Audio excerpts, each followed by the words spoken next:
Hey Maria, I'm back with another video. It's 12:13 a.m. I think it's December 3rd. And I will say that I think it's Friday, maybe. Maybe it's Friday. Is it Friday? I guess it is. Whatever. Anyway, I'm sitting here in bed and I really can't think. I mean, I can't sleep, so I'm just like thinking of some of the things I was talking about earlier. And yes, I am. And I'm disturbed by the actions of these people to do something that bold and that brazen, um, to take over somebody's job and then try to arrange or force someone to stay married to somebody that is basically the one who is destroying their life. That to me is so sick. How is it you can I am disturbed by it. I am extremely disturbed by it. And it is immoral on so many levels, and no one seems to see it. And the thing is that the reason why, I realize the reason why this crime is was able to be played out for so long in front of other people's faces is because this is an issue based on racism. And, it seems as though this person, and, hey, like I said, people can have relationships with family members if they want to, intimate relationships with family members if they want to. That's their choice, okay? But I don't believe in that sort of stuff, okay? And I made an effort to get divorced, meaning I don't want anything. I mean, I made it very clear over and over and over again. I even used the word rape in the videos, okay, that I had made. And so I think that, how is it that you can't understand this? What I'm dealing with are barbaric people who have very little, they do not have the ability to comprehend things like this. For example, when I left the farmer's place, and then I was also trafficked, I believe, to a pharmacy. And the lady, her name was Paula McKenzie, was harassing me and creating problems for me there. And then I wrote the CPA and said that I believe I'm dealing with post-traumatic stress disorder from all of this weird stuff that's going on. Now, when somebody uses words and terminology like post-traumatic stress disorder, and that they're going through stress due to an issue that they're familiar with, and it goes in one ear and out the other, this means that there's some severe dehumanization going on. And so, I believe that people supported this issue mainly because it was a racial issue, or perhaps maybe they thought that they really were silly and dumb enough to think that I would take her boy man away from her, or her son, or whatever. I had no idea. I swear I thought that was his mother. I really thought that was his mother. And I knew it was his adopted mother, but I thought that she played a role as a mother, not like a role of a intimate friend. I that's just strange to me. So this, somehow or another, people thought it was okay for her to traffic me, and then like impose all her weird shit on me. Maybe because my ex-brother-in-law was alongside of it.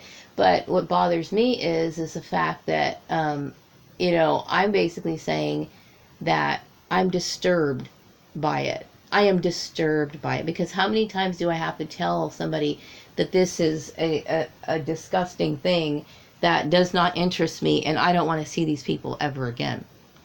And so when I was working over at the last place, that this person let me go, and he discharged me to deal with this bullshit that he condoned, participated in, allowed to happen, basically assisting in this crime. I give people nicknames, okay? I give people nicknames when I'm suspicious of him. of them. And I logged him in my phone under the name Psychoterrorist. And the reason why I named him Psychoterrorist, because you have to be a psychoterrorist if you allow or you condone or you turn a blind eye to this sort of immoral behavior. And it is immoral. It is immoral. Because, number one, this woman has no right or no place in my life at all. Okay, which I've said before. And this is what's hard for these people to understand. They think that they must think of themselves as extremely lovable. They must think of themselves as likable people. You are not a likable person.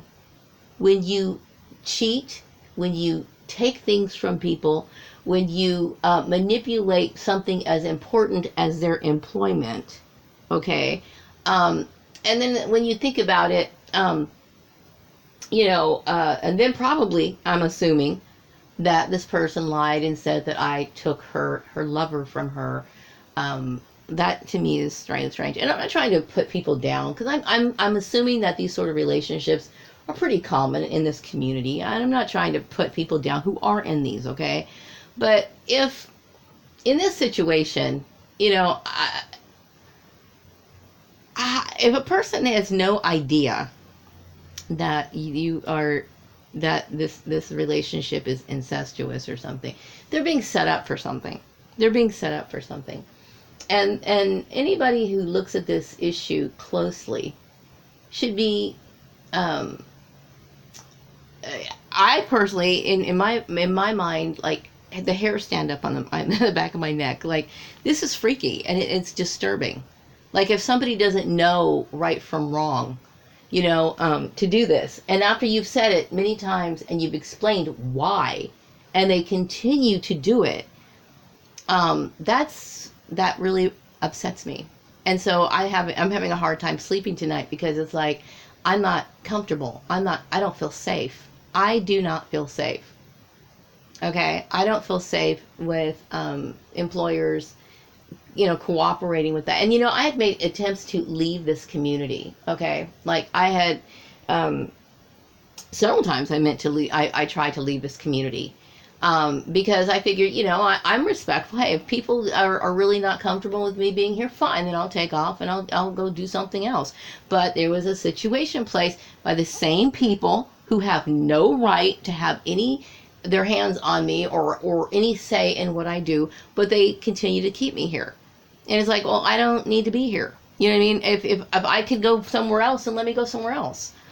But I don't, what's the point in being here if I'm not really happy? And I sure as hell do not ever want to see, my ex, whatever, Joel or whoever his name is. I don't want to see him again. I don't. Because I will protect myself any way I can. I do not trust somebody who would do this to a woman. I do not trust them. And, some families are crooked. Like, I used to have this interest in, like, outlaws. Not like I'm like a huge outlaw, like, research or anything, but, people like Ma Barker and stuff like that who participated in things. And some people don't even realize what they're doing is a crime. They just think they're being mischievous or they're being funny or whatever. This is a crime. It's an outright crime. Okay, and it's like, I've been affected by this for a very long time. And when I think about this issue, it's like, I had nothing to do with this. Nothing. I mean, yeah, I met him many years ago. Back in 2000, was it 2001? I think it was 2001. Okay, almost, yeah, almost 20 years ago. And, we met at work, and we were, we got along pretty well, and then, we drank a lot, okay? And so, I remember lying to him and, getting married to the guy and all this other stuff, okay? And you know what? I'm sorry about that. But nothing warrants this. Nothing warrants it. And, I don't, I would appreciate it. Just respect it. Just respect it. I mean, if somebody doesn't, I'm basically telling my previous employers that this person, okay, is doing something to disturb me. And yet she was still able to manipulate and maneuver this whole thing. Do you know how that terrifies me? I am terrified of it. And then to convince my family to turn against me or even support something this sick. That's sick. Okay? It's sick. All right? Now, some people are not very civilized and they don't know right from wrong. But I do. I know right from wrong. You know? And I will not accept something like that. I will not. You know? Now, if I could get out of this town, you know, and do something and find a job and get out of this town, then I will do that. You know what I mean? I don't know how I can do it, but I know I need to get moving quickly. You know, I'm not the friends of that family. I'm not. I don't have any feelings for them. I don't have any feelings for people who I look at as my captors or people who are holding me against my will. I don't. You know, so I was right to log this man in my phone as psychoterrorist. You're a psychoterrorist if you think it's okay to basically, in my opinion, close to basically raping a woman. You're forcing her to do something she doesn't want to do. These people have abused me, and you're trying to make me go back to these people? Oh, but you knew it all along, right? You knew it all along. You knew all along that I was already divorced from this person, but you wanted me to stay with this person. That's insane. You know? No. You know, when I left him the first time in 2006, I moved to an apartment. I think it was on South Real. And then after a while, in 2007 came along, that I moved out of the town. And then he would contact me every once in a while. And I kept thinking, you know, I really don't feel like talking to this guy. And then, you know, he would call me every once in a while. And then I remember meeting, because I got mobbed out of my job over at Chatsworth. And then I ended up having to come back here. But that was not my intention to get back together with. But he somehow finagled his way back in. You know, and then all of a sudden, I think maybe some bullshit, the Facebook shit started coming in or something. Something happened in 2010, and all this shit just fucking went crazy. It went fucking crazy in 2010, after I brought him to that Christmas party. Okay? But anyway, you know, I'm going to just basically say it right now. You know, I know that Polly and Esther, and I also suspect that Callie is involved in this. And, you know, I'm not trying to offend you in any way, but this whole issue is disturbing to me. It is disturbing to me. What you are doing is a crime, you know, and really, I wish, you know, you would leave me alone. You really need to leave me alone. These previous employers that I worked with, you need to unravel this mess that these people started so that I can get on with my life. I don't have a lot of time, okay? I mean, I had no idea that this woman was going to end my employment. And I have every right to speak out, because look at how many years they've trampled over my life. Years that I could have been, you know, making a decent wage, or maybe not have, maybe I couldn't have gotten a job with a 401k plan or some retirement plan, but I could at least have put more in my Social Security. Okay? I'm getting older, and I cannot sit here and waste time with this bullshit. I cannot do it. I can't do it. Okay?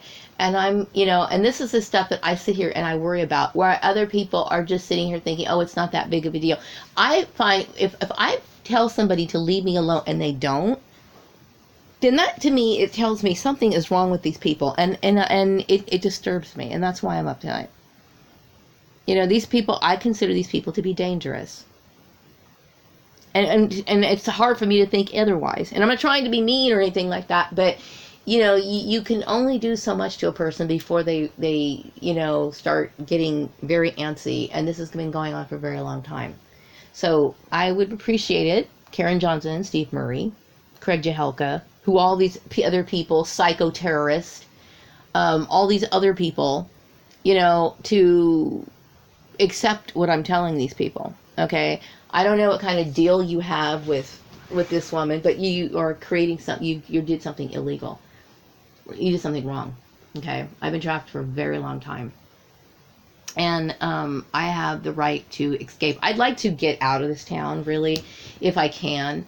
It would be kind of a hard transition because, you know, I don't have a place to where I need to move to in order to get to where I need to go or wherever I'm going. I have no idea where I'm going. But this has put me in an awkward position. Okay, I'm not legally married to Joel Graham. He might sit there and try to lie to you. I have the papers that say I'm divorced. I have the divorce papers here. Okay, they're in a file box. I do have them. Okay, I am legally divorced. Okay, and who's to say? I don't know if my divorce, if I was ever really married to him, if he may have married his mom before he and I got married, or he may have married his mom when I moved to the Antelope Valley, or the Antelope Valley back in 2007 or something. I don't know when that happened. I don't know when it happened, but I do believe that he is married to his mother. Okay, well, he at least has a relationship with her, and you know what? Even if he didn't have a relationship with his mother, which I believe that he does, even if he didn't, what he did is enough to make me want to sever ties with him forever. Okay? So anyway, I'm hopefully this is the last time I'm going to say this, because I'm up tonight and I've got things I need to figure out, and I don't want any more of this bullshit going on. I don't. Okay? I do not have time for this. If I was to see Joel, I will become violent. Okay, for my own protection, meaning I'm not going to let somebody do this to me. I'm not. Okay, so people who do this kind of stuff are criminals. They are people that you should be very wary of, and I feel that way. Okay, so anyway, I'm going to wrap up this video, and hopefully I'm going to get some sleep tonight because I'm not feeling at ease with this situation. I'm just not, and so I need to figure out what I'm going to do. Obviously what's going on here in this town is scandalous, basically. And so I need to figure out what I'm going to do. I can't, I don't know. I'm hoping you guys, did what you could. I spoke to my previous employers in my videos about, explaining this issue to people and let it spread around that I'm a victim here, not somebody who should be persecuted. I didn't do anything to be persecuted. And I'm not comfortable with this situation. So anyway, wrapping up this video. Be back with another video some other time. Bye.